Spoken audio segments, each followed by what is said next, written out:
기도하겠습니다. 아버지 하나님 감사합니다. 아버지 감추어놓은 귀한 비밀을 발견하는 시간 되게 하여 주시옵소서. 이 시간 주님께서 하늘 문을 여시고 주님의 음성을 듣도록 축복하여 주시옵소서.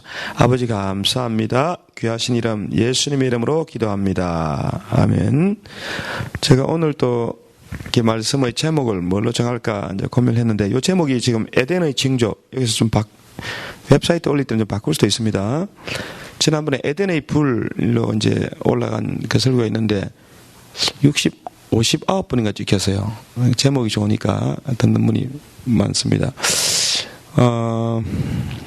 내용도 좋아요. 제목만 좋은 게 아니고. 자, 지금 창세기 2장 우리가 많이 했는데 또 왜 하냐, 이제 여러분 그렇게 이제 질문이 있을 수 있을 텐데, 창세기 1장 chapter 1 and chapter 2 이 두 가지가 내용이 반복되는 부분이 있어요. 그래서 창세기 1장에 하나님이 천지 창조하시고 사람을 만드신 이제 그 내용을 이미 기록을 했습니다. 그런데 2장에 와서 다시 이제 이걸 반복해서 기록되고 있기 때문에 자유로운 그 신학자들은 이게 지금 모세가 영감을 받아서 기록했다기보다는 전해 내려오는 문서들을 편집해서 이제 짜맞추기 했다, 이렇게 보는 그 학자들이 있습니다. 이걸 우리가 문서 가설 또 그렇게 얘기하는데 편집되어 있다, 그렇게 말하는데, 우리는 이렇게 성경이 이렇게 모세오경이 모세가 하나님께 영감을 받아가지고 기록됐다고 하는 것을 믿기 때문에 하나님이 주신 하나님의 말씀이란 분명한 전제를 가지고 성경을 연구하게 되면 참 귀한 그 복음의 깊은 비밀을 우리가 깨닫게 됩니다. 그 창세기 2장은 1장과는 좀 분리되어 있으면 내용상으로 좀 분리되면서 사람의 기원에 대해서요. 사람에 대해서, 사람의 기원에 대해서 기록하고 있는데 1장과 구별이 되고 창세기 1장과 좀 구별됩니다. 그러면서 1장의 내용을 보충해요. 1장의 내용을 보충하고 있습니다.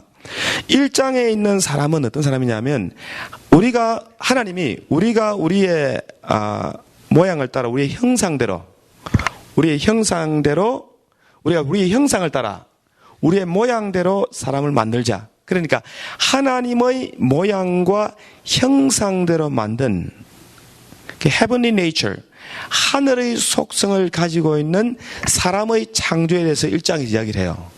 어떤 존재냐면 하나님의 형상을 따라 하나님의 모양을 닮은 그런 사람, 하늘의 속성, heavenly nature를 가지고 있는 그런 사람의 창조를 1장에서 이야기합니다.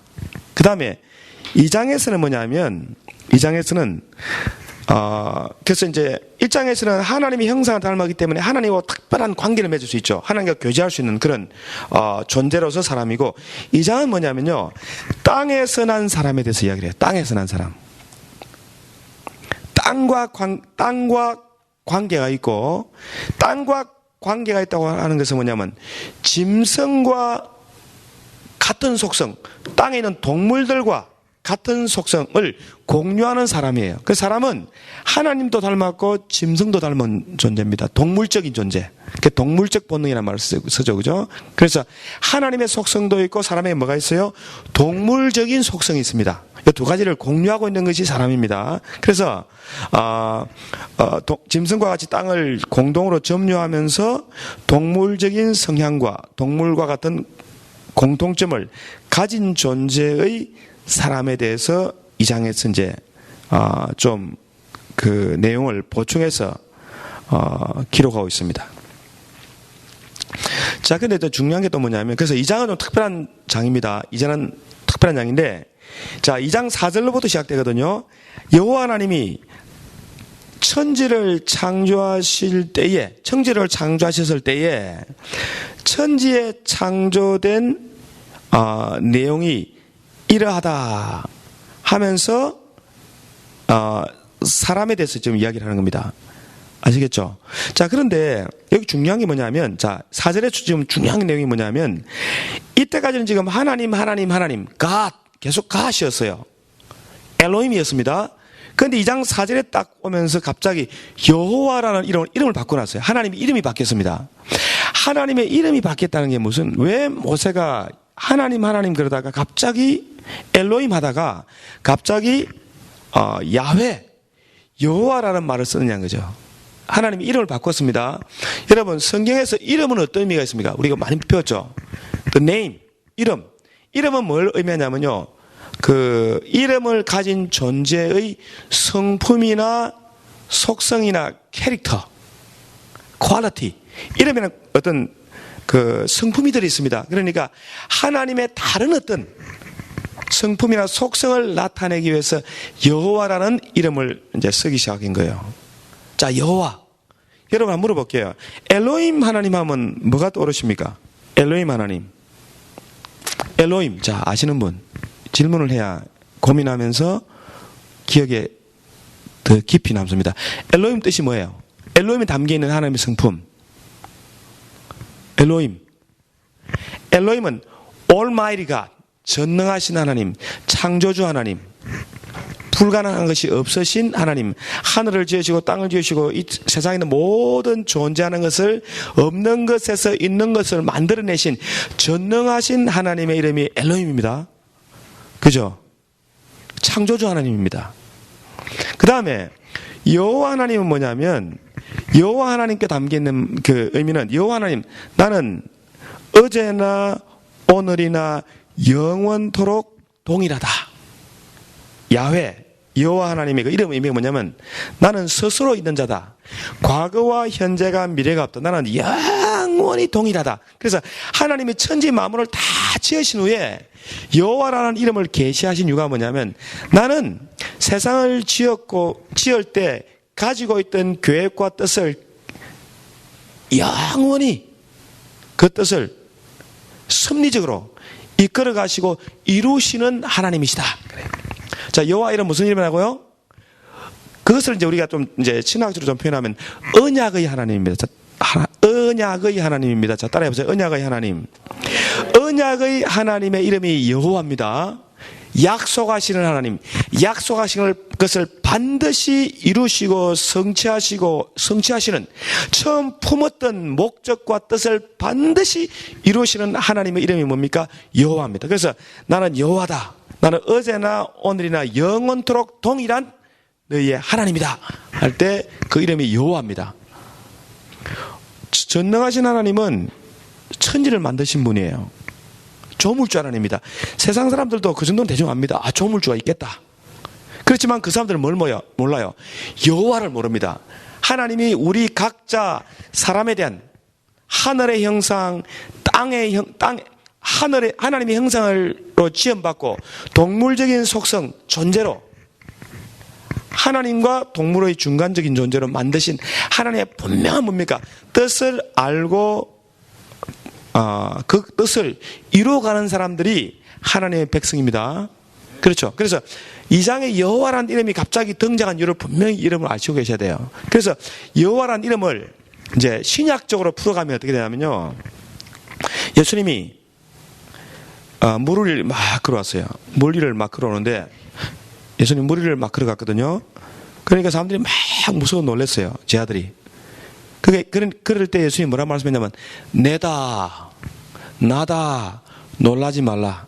나다 그럴 때, 이게 이고 임이라는 말, 성경에 기록되어 있는데 그게 뭐냐면, 나는 I am what I am. 나는 스스로 있는 자다. 나는 여호와다. 그 뜻이에요. 그래서 예수님의 이름은 여호와입니다.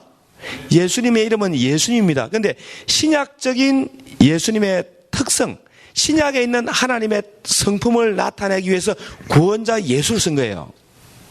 하나님이 원래 계획하시는, 원래 하나님의 뜻, 하나님의 섭리를 최종적으로 드러내시는 이름이 구원자 예수입니다. 구원자입니다. 그러니까 이제 구약의 여호와가 신약의 예수님이세요. 그래서 하나님이 구약의 하나님이나 신약의 하나님으로 동일하신 하나님이에요. 어제나 오늘이나 영원토록 동일하신 하나님이 여호와요. 그 신약적인 이름이 예수, 구원자입니다. 야, 이거 여러분 사실은 이게 보통 이제 교회 평신도들이 이렇게 들어야 될 얘기 아니긴 한데, 여러분 이미 다 이해할 줄 믿습니다. 엄청난 걸 지금 배우고 있는 거예요. 자랑했다. 자, 그래서 여호와라는 이름이 그러면 이 2장에서 나오는 여호와라는 이름이 참 중요한데, 여호와 하나님의 이름이 2장에서 딱 드러나면서 구속자입니다. 구속자 이름이에요. 구원자 이름이에요. 구원자의 이름이라고 하는 것은요, 하나님은 구원자입니다. 그런데 구원하시는 하나님이세요. 그런데 구원하면 뭐 어디서 구원합니까? 어디서 구원하죠? 죄에서 구원하는 거예요. 그렇죠? 죄에서 구원합니다. 이걸 알고 시작해야 돼요. 갑자기 여호와가 등장한 것은 구원자 하나님을 드러내기 위해서다. 이걸 이제 아셔야 됩니다.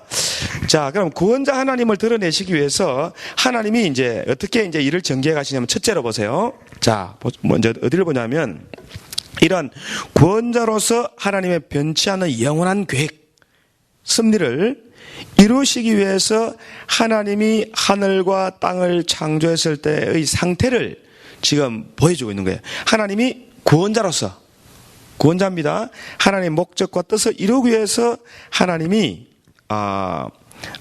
준비해 놓으신 시작했을 때 상태를 설명하기 위해서 2장 4절부터 이렇게 이제 풀어가는 겁니다. 자, 보세요. 첫째 뭐냐면, 하나님의 구원의 섭리를 이루기 위해서 뭘 준비했냐면, 자연의 세계를 하나님이 준비했어요. 왜 자연의 세계가 준비됐냐면, 자연의 세계는 동물의 세계입니다. 사람은 동물이에요, 동물 아니에요? 사람도 동물의 세계 속에 한 존재로 동물적인 속성이 있으니까 동물의 존재. 그래서 동물이 이 땅에서 생존하기 위해서 필요한 모든 것들, 땅에서 난 사람으로서 사람과 같이 땅에 속한 존재로서 살아가는데 필요한 모든 것을 하나님이 준비하신 거예요. 그 첫째가 뭐냐면, 자, 보세요. 우리 동물적 존재인 사람이 어떻게 살기 위해서 필요한 것입니다. 자, 첫째, 2장 5절에 보세요. verse 5 보면은, 여호와 하나님이 땅에 비를 내리지 아니하시고 경작할 사람도 없었으므로 들에는 초목이 아직 없었고 밭에는 채소가 나지 않았으며. 자, 이 말은 땅에 지금 비가 안 내렸습니다. 초목이 없어요. 그 다음 채소도 안 났습니다. 왜 안 나냐면 아직 싹이 안 텄어. 이 말이 지금, 여러분 보세요. 씨가 먼저겠어요? 나무가 먼저겠어요? 제가 볼 때 씨가 먼저입니다. 하나님이 땅에다 다 씨를 심어, 하나님이 모든 초목과 풀이 자라게 하시려고 이미 땅을 준비해서 땅에 초목과 풀이 나게 할 준비를 다 하신 겁니다. 그럼 땅 속에 씨가 있었겠죠. 이건 가정이에요. 그렇지만 저는 그렇게 믿습니다. 자, 그 다음에, 이 땅 속에서 풀이 나고 나무가 나기 위해서는 뭐가 있어야 돼요? 비가 와야 되잖아요. 비가 준비돼야 되겠죠? 자, 비를 준비해야 돼. 자, 어디 나오세요? 보세요. 자, 6절. 자, 시작. 안개만 땅에서 올라와 온 지면을 적셨더라. 안개가 뭡니까? 땅에서 막 올라와야 돼. 그래서 대기를 구성해야 되죠? 물기만한 대기, 구름을 준비해야 됩니다. 그래서 때가 되면 비가 와줘야 돼요. 여기 준비돼야 될 거 아니에요. 그렇죠? 자, 비만 와서 안 됩니다. 씨만 있어도 안 됩니다. 비가 있는 것만으로 충분치 못합니다. 하나님이 땅을 주시고 초목을 주시고 하늘에 비를 주시는데, 그것을 주신 이유가 뭐냐면 그냥 자연적으로 그냥 자라는 데 목적이 있는 것이 아니고, 그 땅을 경작해서 농사를 지을 사람이 있어야 되잖아요. 그렇죠? 그래서 그가 뭐예요? 하나님이 땅에서 사람을 만들어요. 땅에 속한 사람. 자, 따라해보세요. 땅에 속한 사람. 이게 중요합니다. 땅에 속한 사람을 만들어내요. 첫 사람은 땅에서 난 사람입니다. 성경에 나와 있죠. 땅에서 난 사람은 동물적 존재예요. 그래서 동물처럼 땅에서 난 것을 먹고 살아야 됩니다. 그래서 사람은 농사도 짓고 노동도 하면서 먹고 살아야 되잖아요. 그렇죠? 그런 존재로 이제 사람을 만드신 거예요. 이 부분은 이제 짐승과 비슷합니다. 그래서 사람은 농사를 짓고 노동을 하고 하나님 동산 가운데 두니까 동산은 농사 짓는 곳입니다. 그곳에서 땅을 일구고 가꾸어서 거기서 나는 모든 좋은 것을 먹고 즐길 수 있는 존재로 하나님을 사람을 에덴 동산에 두신 것입니다. 그래서 우리는 이 땅에 살면서 동물적 존재에서 즐겨야 될 것이 많아요. 먹어야 됩니다. 또 인조이 해야 되잖아요. 그죠? 먹기만 하면 됩니까? 밥만 먹고 사니? 인조이도 해야 되잖아요. 음악도 즐기고 댄스도 즐기고 그죠? 문학도 즐기고 노동을 즐기는 겁니다. 잔디도 가꾸고 나무도 가꾸면서 즐겨야 되죠. 그런 사람들이 있던 사람들만 갖고 있는 독특한 욕구가 있어요. 그런 욕구가 충족되는 조건들을 하나님이 이미 다 세상에다 준비해 놓은 거예요. 맞죠? 다 준비했습니다. 그러나 사람은 그러나 동물과 구별되는 특별한 존재로서 또 사람이에요. 그 사람이 어떤 사람이냐면요. 하나님은 사람은 세상에 있는 모든 다른 피조물과 특별하게 구별되는 도덕적이면서도 영적인 존재예요. 맞죠? 그 영적인 존재를 보여주는 게 뭡니까? 존재 뭐예요? 이것이 하나님이 주신 법입니다. 법.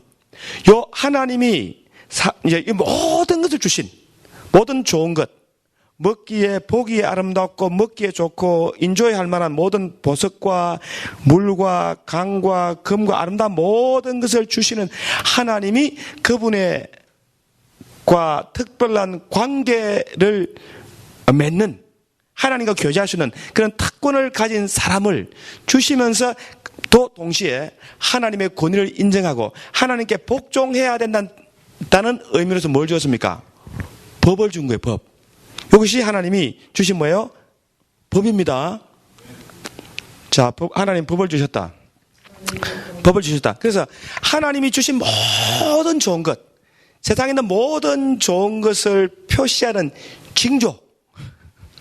징조가 뭐냐? 사인입니다. 표징이에요. 징조가 뭐냐면 생명나무예요. 생명나무입니다. 세상에 있는 모든 좋은 것을 즐기는 것도 내가 생명이 있어야 즐길 거 아니에요. 죽으면 다 필요 없습니다. 동물이 죽으면 끝입니다. 동물이 죽으면 먹을 수 있어요? 동물이 죽으면 교제할 수 있습니까? 사람이 죽으면 즐길 수 있나요? 행복도 없습니다. 아무것도 없어요. 그래서 이 땅에서 존재하는 사람으로서 모든 좋은 것을 즐길 수 있는 가장 궁극적인 원천이 뭡니까? 이게 생명이에요. 생명. 그래서 그 생명을, 그래서 사람은 에덴 동산에 있으면 생명을 유지해야 되잖아야 그 생명을 유지해야 되기 위해서 뭘 먹어야 됩니까? 생명나무에서 나는 생명나무의 실과를 먹어야 됩니다. 이 생명은 무슨 생명이에요? 땅에서 나는 생명입니다. 자, 그래서 보세요. 우리가 생명에 대해서 이야기할 때 에덴 동산에서 아담이 잃었던 생명이 우리가 신약에서 말하는 영생과 같겠어요, 다르겠어요? 자, 중요합니다. 보세요. 에덴 동산에서 아담과 하와가 누렸던 생명이 지금 우리가 예수 안에서 누리는 생명과 같겠어요, 다르겠어요? 그냥 이야기하세요. 겁내지 마시고. 틀려도 괜찮아요. 유집사님, 이렇게 아니라고 과감하게 고개 흔드셨는데 왜? Why? Why not? 자, 보세요. 생명나무는 땅에서 났습니까? 하늘에서 났습니까? 땅에서 났잖아요. 예. 생명나무는 에덴 동산, 그래서 표징이야. 표징이나 징조는 실제가 아니면 사인입니다. 모형입니다. 그래서 에덴 동산에 있는 이 표징들은 모형이, 앞으로 우리가 나중에 두 번째 아담 예수님을 통해서 얻게 되는 진짜 중요한 참 생명을 표시하는 뭡니까? 표징, 사인입니다.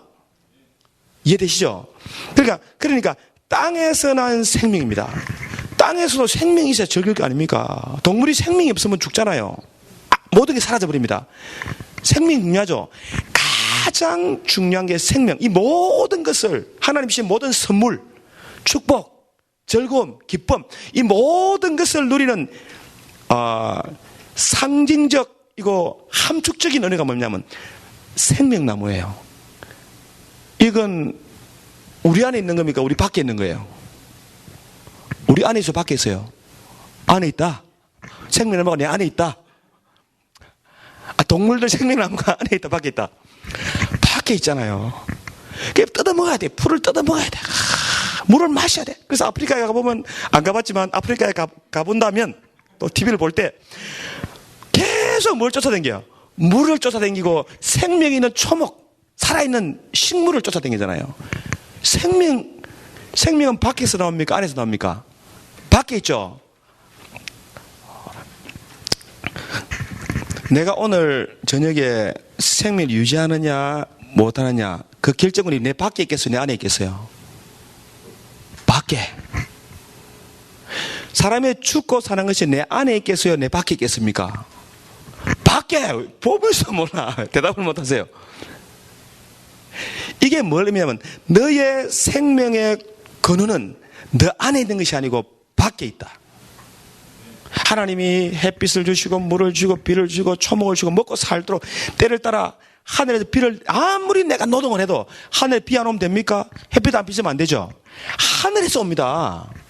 하나님은 하늘에서 옵니다. 생명은 하늘에서 오는 거예요. 하늘로부터 우리 그래서 천명이래요. 천명. 죽고 사는 것이 하늘의 뜻이 달려있잖아요. 사람들 그건 알았어. 그죠? 아, 이거 내 뜻대로 되는 게 아니다. 비가 제때 와야 된다. 그죠? 햇빛이 비춰줘야 됩니다. 아무리 농사 짓고 아무리 내가 열심히 해도 비 안 오면 안 됩니다. 햇빛 안 비치면 안 되고 온도가 적당해야 돼요. 그렇죠? 그런 것처럼 절대적으로 생명은 내 밖에 있는 것이고 하늘의 뜻이 달려있다는 것을 이 자연 자체가 보여주는 거예요. 이것도 표징입니다. 자연을 통해서 야 하나님의 섭리를 알라는 거예요. 숨겨져 있습니다. 자, 그렇죠? 그 다음에 또 뭐가 있냐면, 자, 그래서 생명은, 우리 안에 있는 것이 아니고, 우리, 밖에 있다. 생명은 뭐냐면, 하나님이 우리에게 주신 모든 가장 좋은 축복의 표시입니다. 사인이에요. 자, 그런데 생명을 이제 하나님이 우리에게 약속하신 것, 이제 하나님 주신 좋은 것이 이제 생명이에요. 하나님 약속하신 것, 생명입니다. 잘 사는 겁니다. 자, 하나님이 주신 것도 있지만 동시에 우리의 편에서 조건도 있어야 돼요. 그래서 하나님이 약속하신 언약은 두 가지로 구성되어 있습니다. 자, 하나님과 사람 간의 언약은 그 언약은 두 가지로 구성되는데 첫째가 뭡니까? 하나님이 축복하신 것과 약속하신 것. 약속과 조건이에요, 조건. 사람 편에서 해야 될 게 있어. 그렇죠? 그래서 에덴 동산에 있는 모든 좋은 것을 누리기 위해서 사람 편에서 해야 되는 건 뭡니까? 하나님이 하지 말라, 먹지 말라고 한 것은 먹지 않는 순종이 반드시 요구가 돼요. 여기 간단한 명령입니다. 이거 먹지 말라, 이거 먹지 말라, 이거 탐내지 마라. 그 율법에 탐내지 말라면 이거 탐내지 마라. 이건 하나님 거다. 그렇게 하나님 명령하신 거예요. 이 하나님의 하지 말라고 하는 명령에 순종하는 것은 이 에덴 동산에서 아담과 하와가 생명을 유지하고 하나님 주신 모든 것을 누리고 즐기고 생명을 인조하기 위해서 반드시 지켜야 되는 겁니다. 그죠? 이것은 의무예요, 의무. 그래서 하나님 믿는 백성들한테 의무가 있어요, 없어요? 의무가 있습니다. 그래서 성경 전체를 쭉 보면요, 항상 특권과 의무가 같이 있어요. 이걸 하나님이 상징적으로 계속 보여줘서. 자, 그래서 보세요.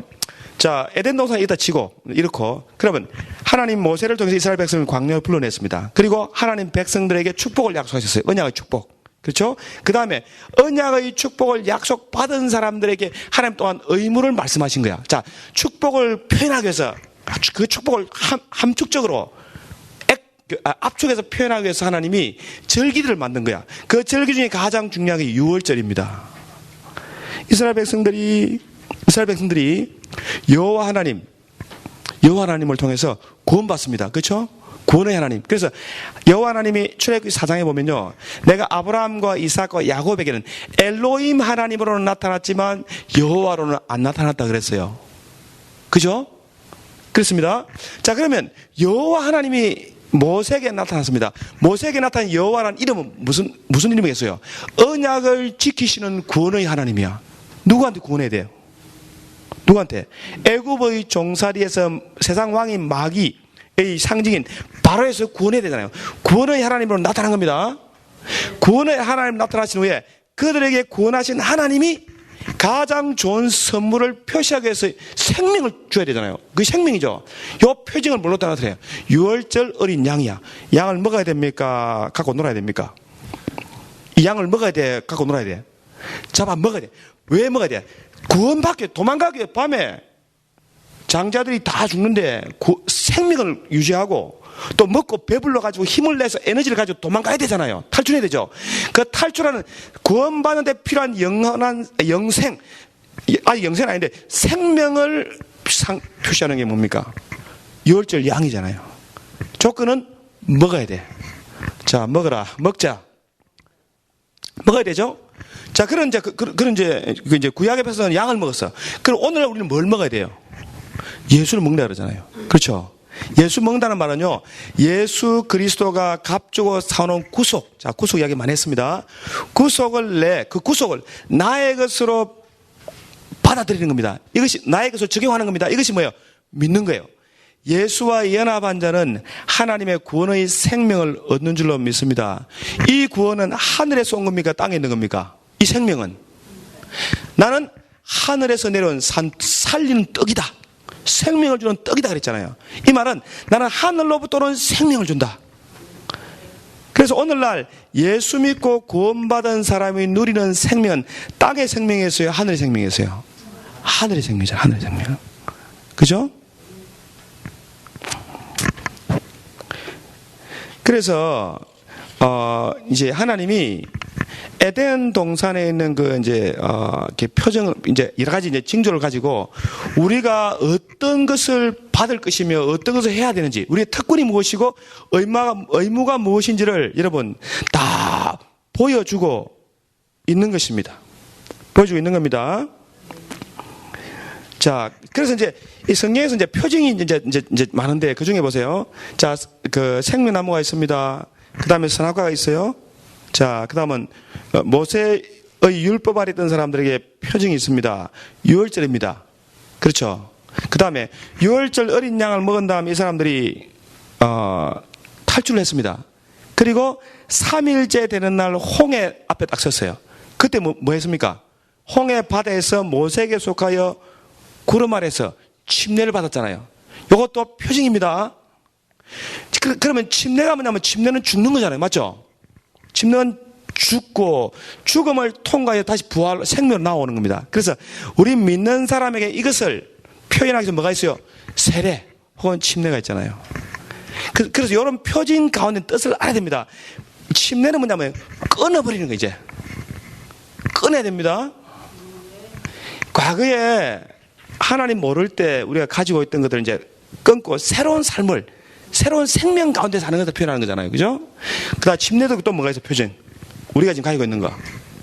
구약의 표징이 오늘날 적용돼서 표징 중요한 거. 또 할례가 있어요. 할례는 뭡니까? 육체에 더러운 것을 씻는 겁니다. 그래서 이 사람들이 침례받고 홍해를 통과한 후에 시내산 밑에 와서 할례를 받았어요. 할례는 마음에 더러운 것을 씻어내는 겁니다. 예수 믿고 구원받았지만 뭔가 더러운 걸 씻어내야 돼요. 그래야 뭡니까? 생명을 더욱더 풍성하게 누리는 겁니다. 맞죠? 생명나무와 연결됩니다. 그죠? 그래서 우리 생명은, 우리는 예수와 연합해서 죽음에 참여하고 부활에 참여해서 새로운 생명으로 나타나고, 그 다음에 우리 안에 있는 죄를 모두 끌어내가지고 우리가 더욱더 지속적으로 하나님의 생명으로 나아가야 돼. 하나님의 생명 공급받아야 됩니다. 그래서 에덴 동산에서 아담과 하와가 생명나무 없으면, 생명나무에 나와 생명나무를 먹지 않으면 살 수 없었던 것처럼 저와 여러분은 우리의 생명나무 되시는 예수님께 끊임없이 나가지 않으면 생명을 유지하고 즐길 수 없는 줄로 믿습니다. 그래서 우리 누구한테 나가야 되겠어요?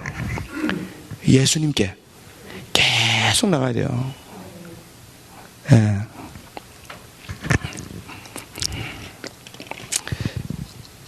자, 하나님 이제 필요한 걸 다 줬습니다. 자연을 통해서 하나님 필요한 모든 좋은 것을 다 줬어요. 우리가 먹고 마시고 행복하게 세상에서 살 수 있도록 필요한 모든 것을 하나님이 세상에 다 공급해 줬습니다. 에덴 동산을 통해서 보면은, 자, 그 다음에 또 하나님이 사람이 밥만 먹고 사는 건 아니잖아요. 그죠? 밥만 먹고 사니? 그런 말 들어보셨죠? 밥만 먹고 사니? 또 뭐가 필요해요? 예? 사람은 사람끼리 살아야 되잖아요. 사람이 개하고만 살 수 있습니까? 사람이 고양이하고만 살 수는 없잖아요. 사람은 누가 살아야 돼요? 사람하고 살아야 돼. 그래서 하나님은 나보다 열등한 동물들과 사는 것에 만족하게 하지 않으시고 우리가 똑같은 성품과 자기를 갖고 있는 새로운 존재를 하나 만들어내야 돼. 이게 뭡니까? 그 배우자잖아요. 그래서 배우자는 뭐 교제한다 그러면 사귄다 그러면 가장 가까운 게 배우자야. 그죠? 내 뼈 중 나의 분신이야. 나의 뼈와 나의 살이 되는 분명한 배우자가 있잖아요. 가장 가까운 친구가 되고 동료가 되잖아요. 그죠? 부모보다 친하잖아요. 그렇죠? 그게 배우자입니다. 근데 이 배우자, 그 하나님, 보세요. 하나님이 생명을 공급해 주신 이유가 뭐냐면 자연을 즐기라는 거예요. 자연을. 하나님 주신 모든 좋은 걸 즐기라는 거야. 그렇죠? 그러나 선은 있습니다. 그러나 하나님의 주권을 인정해드리고 하나님께 순종하면서 인조하라는 거예요. 그렇죠? 자, 그런데 인조하면서 동시에 사람과 잘 가까운 사람들, 가족들, 이웃들과 잘 지내야 되겠어요? 못 지내야 되겠어요? 그냥 뭐 의무적으로 다 잘 지내야 된다 이게 아니고 관계를 즐겨야 되잖아. 행복해야 되잖아요. 그죠? 근데 이게 돼 안 돼? 왜 안 돼? 근데 이게 왜 안 될까 이거? 그래서 제가 사실 오늘 제목을 바꾸려고 그래요. 에덴의 징조를 하려고 하다가 제목을 에덴의 벌거벗음으로 바꾸려고 지금 생각 중이에요. 더 효과적이지 않겠어요? 지금 보세요. 2장 한번 2장. 이 참 중요합니다. 벌거벗은. 자, 보세요. 23절에 보세요. 아담이 가로되 이는 내 뼈 중의 뼈요 살 중의 살이라. 이것을 남자에게 취하였은즉 여자라 칭하리라 하니라. 이러므로 남자가 부모를 떠나 그 아내와 연합하여 둘이 한 몸을 이룰지로다. 아담과 그 아내 두 사람이 벌거벗었으나 부끄러워하지 않더라. 제가 이제 이렇게 말씀을 준비하면서 가만히 한번 생각해 보니까 참 신기한 게 뭐냐면 부부는 벌거벗은 것을 부끄러워해요, 안 해요? 예? 안 해요? 그 사람 안 한다 그러네. 이야, 역시 우리 권사님은 개방력 있어요. 진보적입니다. 진짜 맞습니다. 부부는 부끄러워하지 않잖아요. 남편 어머머머 막 그러면 숨습니까? 어떤 사람은 방구도 붕붕 끼고 막 보면 부끄러운 게 없어. 부부끼리는 결혼 안 한 총각들은 모를 거야. 부부끼리는 하여튼 부끄러운 게 없잖아요. 그거 신기하죠. 아니 자녀들 앞에서도 부끄러움은 있는데 부부간에는 부끄러움이 없어. 그거 신기하죠. 그 내가 그러니까 이 하나님이 짝 지어놓은 남편과는 한 몸이잖아요. 그죠? 자, 보세요. 이건 교회의 비밀입니다. 주님 우리의 신랑이세요. 우리의 그리스도의 신부잖아요. 그죠? 그 다음에 그 그리스도 안에서 우리 모든 믿는 가족입니다. 정도는 조금 다르지만 가족끼리는 부끄러움이 없어요. 그죠? 그래 안 그래요? 여러분 한 가족끼리 막 부끄러워합니까? 뭐 내가 좀 못났다. 부끄러워 막. 그래서 생얼로 못 나타나. 꼭 가족끼리도 부끄러워서 생얼로 절대 못 나타나. 발라야 돼. 그렇습니까? 화장을 하고 만나야 됩니까? 아니잖아요. 막 눈곱 붙이고 뭐 머리 막 뒤집어도 가족끼리는 부끄러워하지 않잖아요. 왜? 가족이기 때문에. 요 의미가 뭐냐면 하나님, 에덴 동산입니다. 이 기쁨의 동산이야. 진짜 기쁨으로 행복하게 살 수 있는 공동체의 특징이 뭐냐면요. 부끄러움이 없어야 돼, 부끄러움이. 부끄럽다는 말은 뭐냐면요. 뭔가 내가 남들에게 보여주기 쉽지 않은 수치스러운 부분이 있다는 뜻이잖아. 내가 뭔가 나의 못난 모습은 절대 감춰야 돼요. 나의 장점만 드러내야 되잖아요. 그죠? 그거 얼마나 힘들겠어요. 자, 보세요. 가정이 편한 이유가 뭐냐면 이런 수치도 없고 부끄러움이 없는 것이 가정입니다. 가정에서 식구가 막 약점 들춰내가지고 막 괴롭히려고 그러고 막 늘 왜 이러면 행복하게 사내겠어요? 아니잖아요. 그죠? 기야 아니요. 이게 징조입니다. 이게 지금은 죄가 없는 상태. 아직 죄가 뭔지 몰라. 그렇죠? 죄가 뭔지 모릅니다.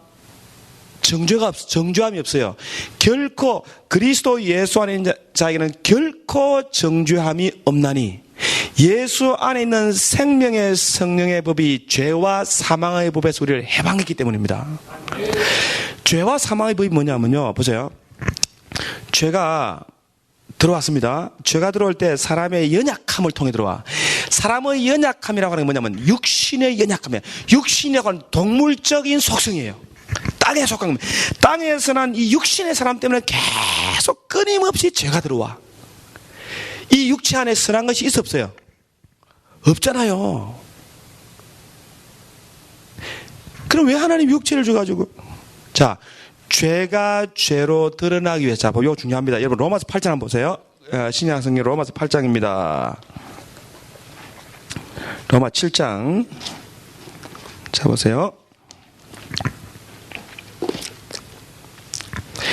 7장 7절 한번 보자. 자, 시작. 248쪽 Romans chapter 7 verse 7입니다. 그런즉 우리가 무슨 말 하리요? 율법이 죄냐? 그럴 수 없느니라. 율법이 뭐냐면요, 먹지 말라, 이게 법이에요. 율법으로 말미암지 않고는 내가 죄를 알지 못하였으니 곧 율법이 탐내지 말라 하지 아니하였다면 내가 탐심을 알지 못하였으리라. 자, 율법이 탐내지 말라 그랬습니다. 에덴 동산에서 누가 그랬어요? 먹지 말라. 하나님 명령입니다. 이게 율법이에요. 그렇게 말 안 했으면 내가 탐심이 뭔지 알았겠어요? 불순종이 뭔지 몰랐잖아요. 그런데 법이 딱 있으니까, 먹지 말라는데 나는 막 먹고 싶어. 누가 그렇게 시켜요? 사단이 이 약한 육체를 통해서 계속 충돌하는 거야. 그래서 율법을 주신 이유가 뭐냐면 이 연약한 흙에 속한 육체를 통해서 죄가 죄로 드러나기 위해서입니다. 이놈의 육체 때문에, 자, 따라, 이놈의 육체 때문에, 몸 때문에 계속 시험이 오는 거야. 계속 시험이 와. 먹고 살아야 되잖아요. 어? 세상에서 어떻게 하든지 생명을 남보다 더 행복해야 되잖아. 그 끊임없이 뭡니까? 이 육체를 통해서 끊임없이 죄가 들어오는 거예요. 죄가 들어오고 그 다음에 죄가 오니까 심판, 정죄가 있습니다. 그래서 육신의 법으로는 항상 정죄받게 되어 있습니다. 그래서 우리가 세상을 보고 사람을 보고 현상을 보고 육체로 보면 전부 정죄할 것밖에 없어요. 기여 아니요. 나가 나를 봐도 맨날 정죄가 돼. 이 못난 놈아.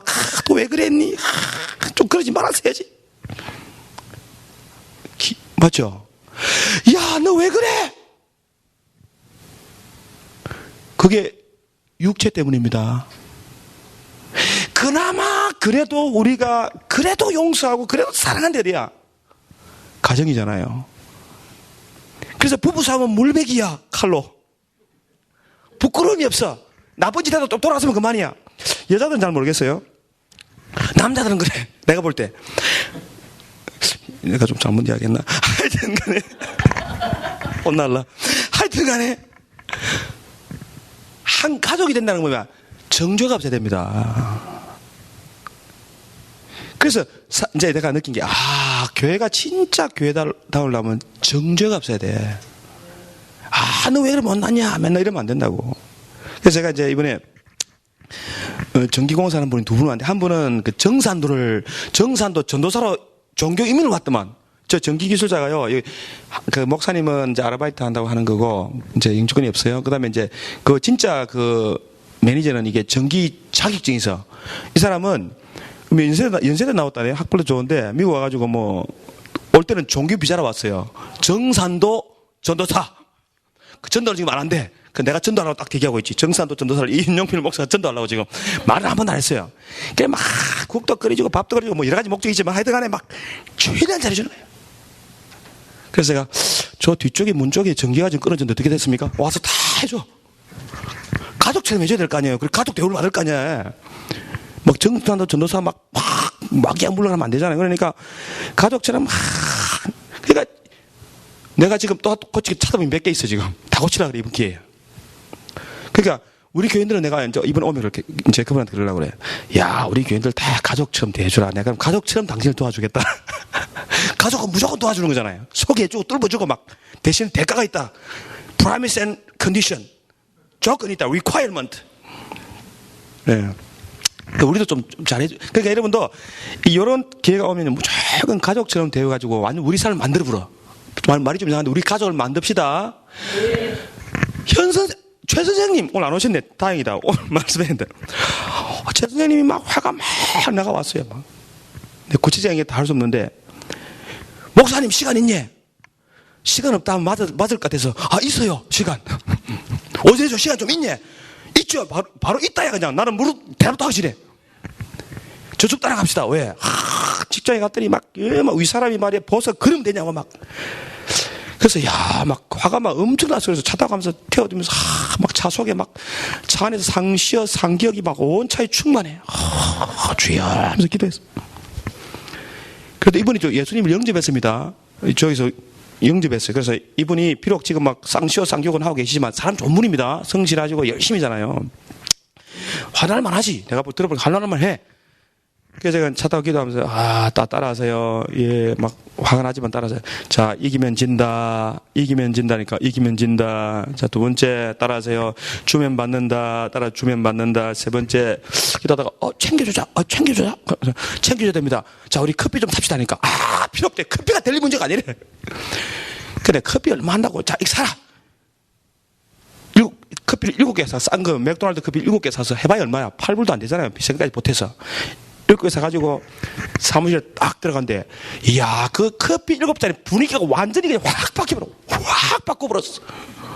커피 7잔에. 그 왜 바꾸냐면 챙겨주라. 작은 거잖아요. 그러니까, 이야, 제가 느낀 게 있어. 전도하려면 챙겨야 된다, 무조건. 챙깁시다. 그래서 제가 이제 그걸 깨닫고 내가 어저께 전화한 거야. 우리 현채와 성도님, 성도님 아니지만. 우리 교회도 좋다 그러네. 좀 챙겨줍시다. 그래고 당신은 절대 인상 쓰지 마. 내가 이야기 할 테니까 막 이야기하고. 그래서 기도하면서요. 주면 받는다. 그래서 내가 주십시오. 뭔지를 말하네. 당신 말이야. 지금 입장을 바꾸고 생각해라. 당신이 제일 갑이다, 갑. 자기는 지금 갑질하는 사람들 대우받다고 열받은 거야. 우리 보통 그러잖아요. 그럼 따져보자. 당신이 갑인지 어린지 내가 아마. 영어도 못하고 영주권도 없고 강 건너가지고 이 돈 버는 당신이 갑이냐 어리냐. 제가 계산해보면 제일 부자야, 제일 부자. 그 보스요. 자리는 보스지만 그 돈 몇 푼 받아가지고 차값 내고 집값 내고 보험료 대고 어려움 내고 무슨 타령을 하면 몇 푼 남겠어요. 쥐꼬리 만나면 그거 가지고 필필필 살아가는 거예요. 맞아 아니야? 기여 아니여. 미국은 다 빌빌빌이잖아요. 당신은 보험을 내냐, 집이 있냐, 차가 있냐, 똥차도 이미 다 패했지. 당신은 돈 들 게 없다. 당신 버는 족족이 다 죽을 뻔해. 그 환율도 얼마나. 당신이 갑 중에 갑이다. 딱 들어보니 맞거든. 맞아, 맞아요. 맞아요, 안 맞아요. 당신이 보험을 내냐, 차가 몇 대 있냐, 차 비리 나가냐, 뭐가 있냐, 당신은. 버는 대로 보내면 1년치 보면 10년, 20년 당신은 버는 거 아니냐. 딱 맞거든. 맞아, 맞아요. 당신이 줘야 될 사람이다. 얻으려고 하지 마라. 공급해라 하니까 목사님 하겠습니다. 딱 그러더라고. 착하죠? 그 말 알아듣는 게 착한 거지. 그 말 안 듣고 막 열받으면 나쁜 사람인데 사람은 착해, 바탕은. 그러니까 목사님 고맙다고. 내가 보세요. 거의 끌려가듯이 아침에 일 봐줬어. 문제 해결해 줬어. 가족이나 마찬가지잖아. 영접했으니까. 그러면 그분도 나를 가족으로 대해야 돼요? 나를 을로 대해야 돼요? 그 생각을 했어요. 차 타고 오면서 해결하고 신났거든. 그래서 내가 그래서 우리 최 선생님 교회 마루 언제 줄 거예요? 목사님 기다리래. 곧 해줄 거래. 위층에 내가 장판 안 된다. 마루로 싹 깔아주겠대. 그렇게 말씀했으니까 인사하면 언제 깔아줄게 물어보세요. 마루 언제 주실 거예요?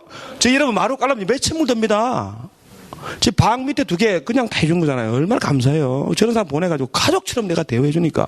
할렐루야. 예. 그러니까 목사님 기다리래. 장만하면 안 된대. 마루로 고급스럽게 싹 깔아주겠대요. 부엌만 장판 깔아주고. 그러니까 가만히 보니까 우리는요. 예수 안에 있는 자는 결코 정죄함이 없습니다. 그러니까 누가 저 사람이 갑질한다고 생각하지 말고 가만히 보라니까. 입장을 바꿔보고 남을 나보다 좀 낫게 하면서 관찰해보라니까. 내가 분명히 도와줄 게 있어요. 그럼 내가 그렇게 생각을 바꿔 도와준 자기가 안 도와줄 수 있어요? 그리고 또 한 가지 부탁이다. 주일날은 오전에 예배는 보고 밥은 먹고 일하러 가라니까. 그러겠다 해놓고 안 오네 지금.